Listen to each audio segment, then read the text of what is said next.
What's up, guys? This is Kephas. If there's one thing that will always be true about my UI, it's that it's never truly finished. It's constantly evolving as I try to create a balance between function and immersion. And as I make changes, I have a lot of inquiries about those changes and what add-ons I use and how I set things up. In previous videos, I've covered a lot of the add-ons that I use and put them in a playlist dedicated to my UI.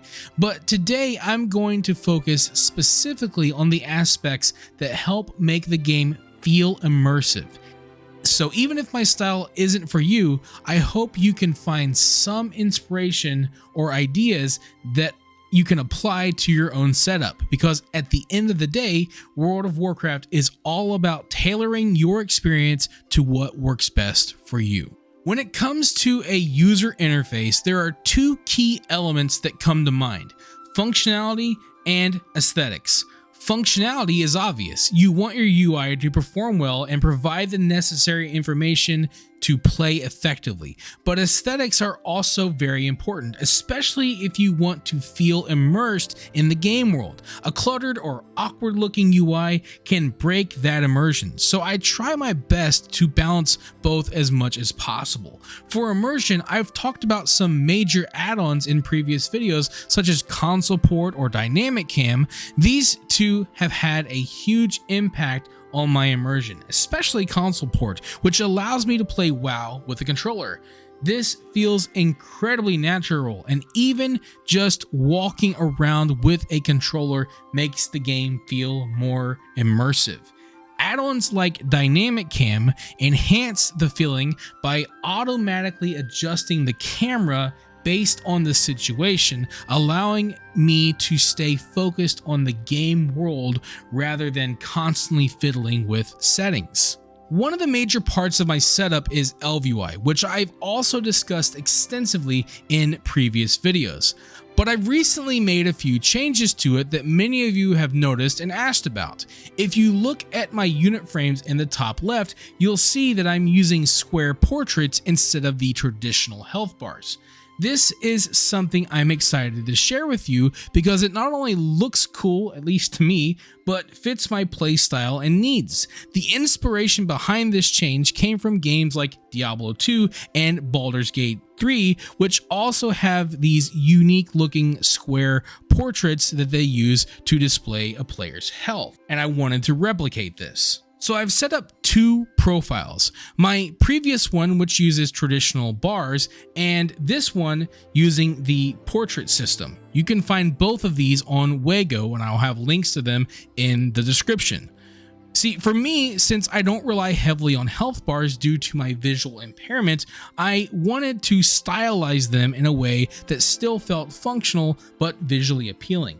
To do this, I used a plugin called mMedia Tag and Tools, which allows for all kinds of neat visual effects to ElvUI. The portraits add a nice immersive touch while still showing critical information like debuffs and status. For example, when a party member dies, a big dead message will appear over their portrait. Another area where I've made changes in ElvUI is with the nameplates. As someone who's visually impaired, it's very important for me to easily differentiate between targets. I've adjusted the size and transparency of non-targeted nameplates to make my current target stand out more. So my target's nameplate has a thick white border and an arrow on top, and it's also larger and less transparent, so I can quickly see which enemy I'm focusing on even in a crowded combat situation. As for the target unit frame, I took some inspiration from Final Fantasy XIV and created a thin, minimalistic health bar that will appear in the top middle of the screen whenever I have an enemy targeted. This keeps it visible but out of the way, reducing clutter while still allowing me to glance at it when necessary. It's not something that I find myself glancing at often since I rely so much on nameplates these days, but I didn't want to get rid of it altogether, so I chose this approach. To keep things even more immersive, I use keybinds to hide parts of my UI when I'm not actively using them. For example, I'm able to hide my Minimap, chat frame, damage meters, and quest log until I need them, and this keeps the screen clear of distractions and allowing me to focus more on the game world. When I do need them, I can quickly bring them up with a keybind. When it comes to my severe lack of peripheral vision, having UI elements tucked away in the corner of my screen, especially ones that I have to use often, can be a bit of a problem. So when it comes to my minimap, I took some more inspiration from Final Fantasy XIV, which allows me to toggle on and off a map that appears in the center of my screen. So I've applied this same principle to my minimap in WoW. It's large and positioned in the center of the screen when I need it, making it easier for me to see, and then I can hide it once I've got my bearings. The same goes for chat. I've positioned it in the center with a fader that hides it when I'm not interacting with it. This reduces the need for me to strain my eyes by constantly glancing down in the corner of the screen, which is especially helpful given my visual limitations, as it is with my minimap. And if I want to toggle it off and completely, I'm able to do that through ElvUI by toggling on and off the left panel. I'm able to do the same thing with both my quest log and damage meter, which are designed in such a way to look as though they belong together. For my damage meter, I use details, and the skin that I'm using is actually a plugin you can download off CurseForge, which is called Details Skin: The War Within.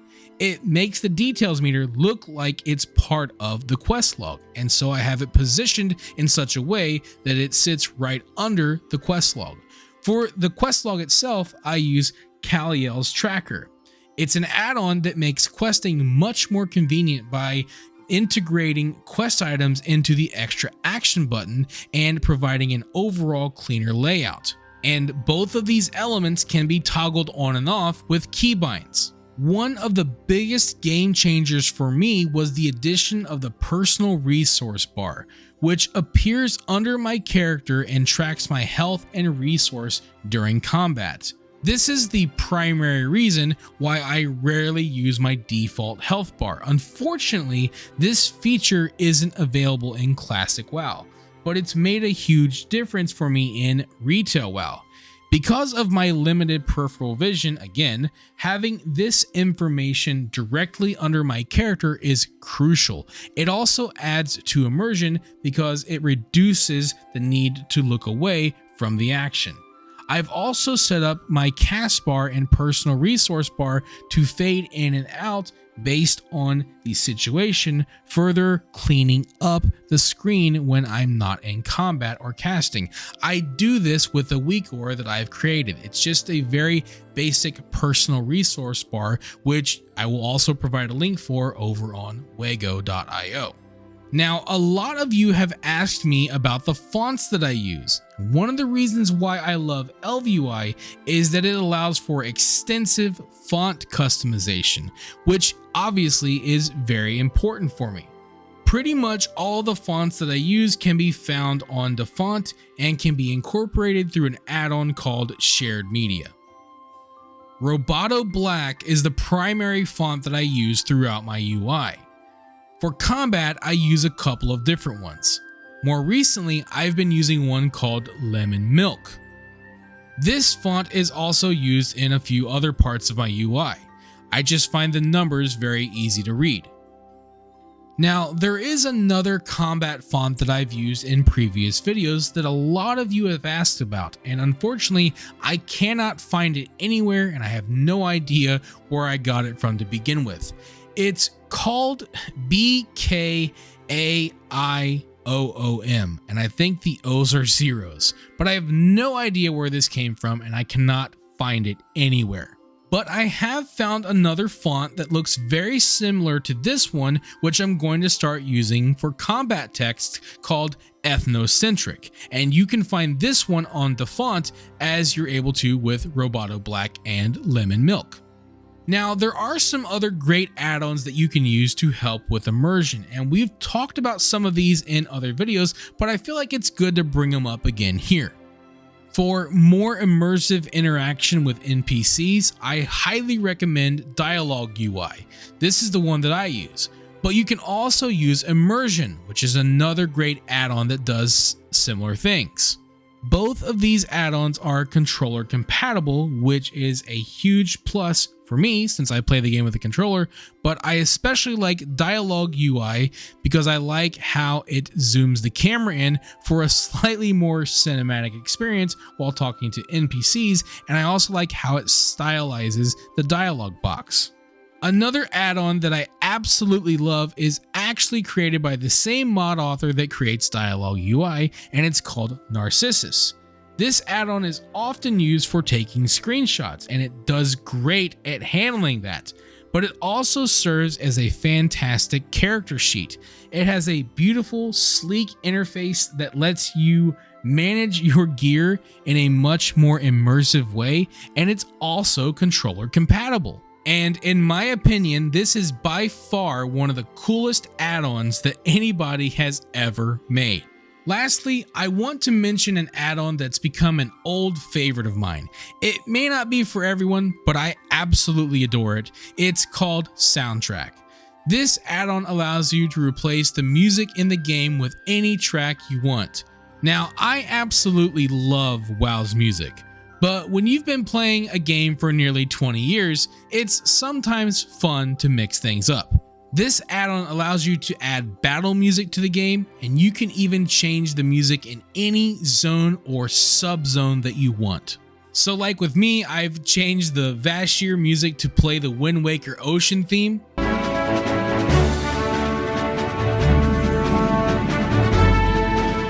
I've even added different tracks to play whenever I'm fighting a boss, such as Undefeatable from Sonic Frontiers or Bury the Light from Devil May Cry 5.